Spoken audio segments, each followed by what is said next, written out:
চব শেষ। মানুহ পাগল হৈ যাব এতিয়া বানপানীৰ পাছত। চব খতম।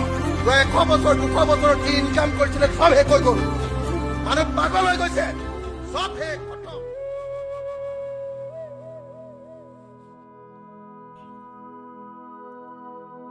দিখৌ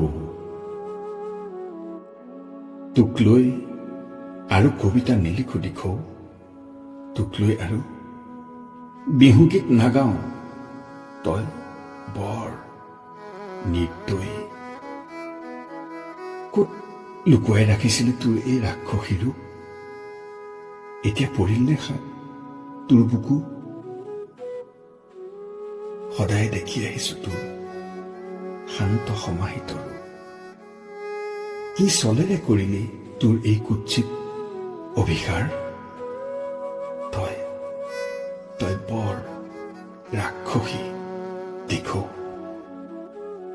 কাঢ়ি নিলি বুকুৰ সন্তান, মচি দিলি কিমানৰ শিৰৰ সিন্দুৰ।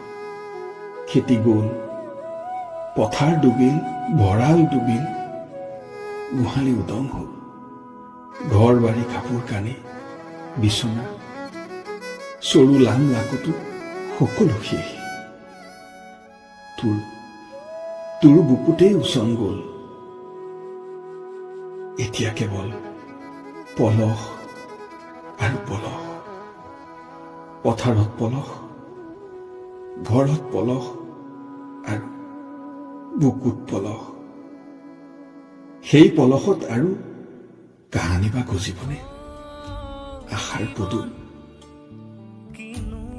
এতিয়া কোলাই পাচিয়ে নধৰা যন্ত্ৰণা, মাথো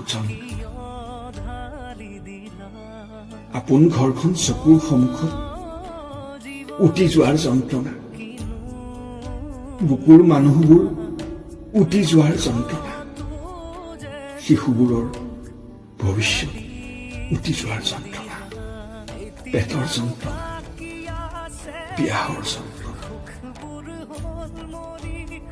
অনিদ্ৰা অনাহাৰে উৱলি যোৱা মৃতদেহবোৰ কেনেকৈ সৎকাৰ কৰিব এতিয়া? সলিল সমাধি কৰিব, কবৰ দিব, এচিতাত জুই দিব, কুৰকুৰা দিব, কেনেকৈ দিব? চাৰিওফালে কেৱল পানী আৰু পানী।